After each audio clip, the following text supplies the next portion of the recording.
నమస్కారం. శ్రీకాకుళం జిల్లాలో పాలకుల పార్టీలకు అతీతంగా నాటి నుండి నేటి వరకు వంచిస్తూ మోసం చేస్తూనే ఉన్నారు. మొసలి కన్నీరు కారుస్తూనే ఉన్నారు. ఎందువల్లంటే మైకు దొరికితే చాలు ప్రసంగాలతో వదరగొట్టి మభ్యపెట్టినటువంటి కేంద్ర మంత్రి రామ్మోహన్ నాయుడు, జిల్లా మంత్రి అచ్చెన్నాయుడు చేసిన కృషి, కొత్త బడ్జెట్ లో ఈ జిల్లాకు జరిగిన కేటాయింపులు చూస్తే ఇట్టే అర్థమవుతుంది సామాన్యుడికి కూడా. అమరావతిలో ఇటీవల నిర్వహించిన మంత్రుల సదస్సులో, జిల్లా అభివృద్ధి నివేదికపై నిర్వహించిన చర్చలో వెలువడిన వాస్తవాలు పాలకుల అసమర్థతను ప్రజలకు తెలియజేస్తున్నాయి.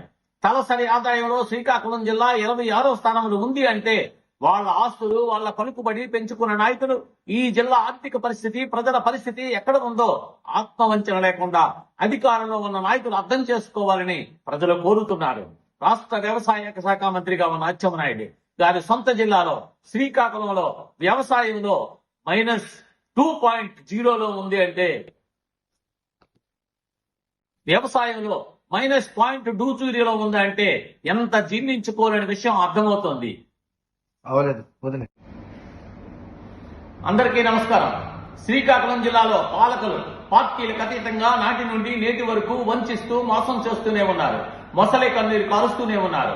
ఎందువల్లంటే మైకు దొరికితే చాలు ప్రసంగాలతో అదరగొట్టినటువంటి కేంద్ర మంత్రి రామ్మోహన్ నాయుడు, జిల్లా మంత్రి అచ్చెన్నాయుడు చేసి. అందరికీ నమస్కారం. శ్రీకాకుళం జిల్లాలో పాలకుల పార్టీలకు అతీతంగా నాటి నుండి నేటి వరకు వంచిస్తూ మోసం చేస్తూనే ఉన్నారు. మొసలి కన్నీరు కారుస్తూనే ఉన్నారు. ఎందువల్లంటే మైకు దొరికితే చాలు ప్రసంగాలతో అదరగొట్టినటువంటి కేంద్ర మంత్రి రామ్మోహన్ నాయుడు, జిల్లా మంత్రి అచ్చెన్నాయుడు చేసిన కృషి, కొత్త బడ్జెట్ లో ఈ జిల్లాకు జరిగిన కేటాయింపులు చూస్తే సామాన్యుడికి కూడా ఇట్టే అర్థమవుతుంది.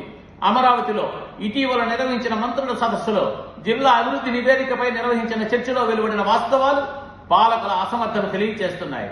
తలసరి ఆదాయంలో శ్రీకాకుళం జిల్లా 26వ స్థానంలో ఉంది అంటే వాళ్ళ ఆస్తులు, వాళ్ళ పలుకుబడి పెంచుకున్న నాయకులు, ఈ జిల్లా ఆర్థిక పరిస్థితి, ప్రజల దుస్థితి ఎక్కడ ఉందో ఆత్మవంచన లేకుండా అధికారంలో ఉన్న నాయకులు అర్థం చేసుకోవాలని కోరుతున్నారు ప్రజలు.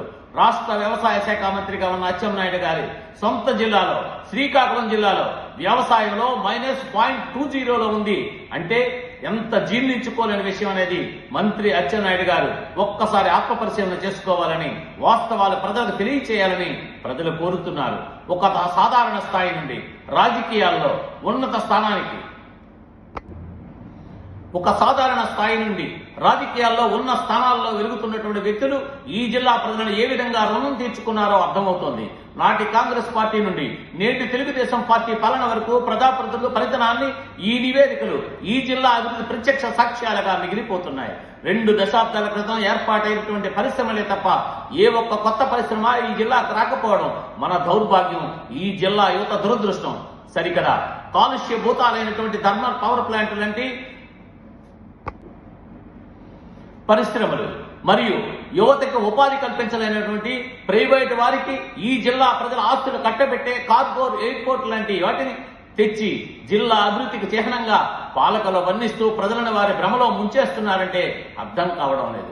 2007లో ప్రారంభించిన వంశధార ఫేజ్ 2, స్టేజ్ 2 పనులు ఎప్పుడు కూడా ఎండమావిలా కొనసాగుతూనే ఉన్నాయి. సుదీర్ఘ కాలం కానీ పూర్తి కావడం లేదు. దీనికి కారణం పాలకులు కాదా, వారిలో లోపించిన పట్టుదల కాదా, పోరాట పటిమ కాదా అని ప్రజలు చర్చించుకుంటున్నారు. ఈ నూతన సంవత్సర బడ్జెట్ లో వంశధార అప్షోర్లకు ఆ మాత్రం చేయి విధించి మిగతా సాగునీటి ప్రాజెక్టులైనటువంటి నారాయణపురం లాంటి వాటిని పూర్తిగా అభివృద్ధిని నిర్లక్ష్యం చేయడాన్ని ప్రజలు తీవ్రంగా గర్హిస్తున్నారు. బహిరంగ సభలు, సమావేశాలు వచ్చేసరికి జిల్లా బాగా వెనుకబడిందని చెప్పినటువంటి మంత్రులు ఆ వెనుకబాటుతనాన్ని పారద్రోలడానికి, జిల్లాని అభివృద్ధి పథంలో నిలపడానికి, ప్రజల జీవన విధానంలో మార్పు తేవడానికి అధికార పార్టీ నేతలు ఎందుకు మౌనం వహిస్తున్నారు, మొసలి కన్నీరు కారుస్తున్నారు అని ప్రజలు చర్చిస్తున్నారు, ప్రశ్నిస్తున్నారు. పాలకుల అసమర్థపు మాటలు, ద్వంద్వ విధానాలు వాళ్ళ ఆస్తులు కోటాను కోట్లుగా పెంచుకుపోవడాన్ని, ప్రజలను మోసం చేసి మభ్యపెట్టి ఎన్న కాలం నిలబుచ్చుతారని ప్రజలు ప్రశ్నిస్తున్నారు. మీకు, మీ కుటుంబాలకు రాజకీయ జన్మనిచ్చి మీ ఉన్నతికి, మీ ఆర్థిక అభివృద్ధికి కారణభూతులైన శ్రీకాకుళం జిల్లా ప్రజల భవిష్యత్తుతో నయవంచపు మాటలతో మోసం చేయొద్దని సిక్కోలు చైతన్యం విజ్ఞప్తి చేస్తూ చిత్తశుద్ధితో ఈ జిల్లా అభివృద్ధికి కృషి చేయాలని సిక్కోలు చైతన్యం కోరుతోంది. కోసం ప్రశ్నించే గొంతుక మీ సిక్కోలు చైతన్యం.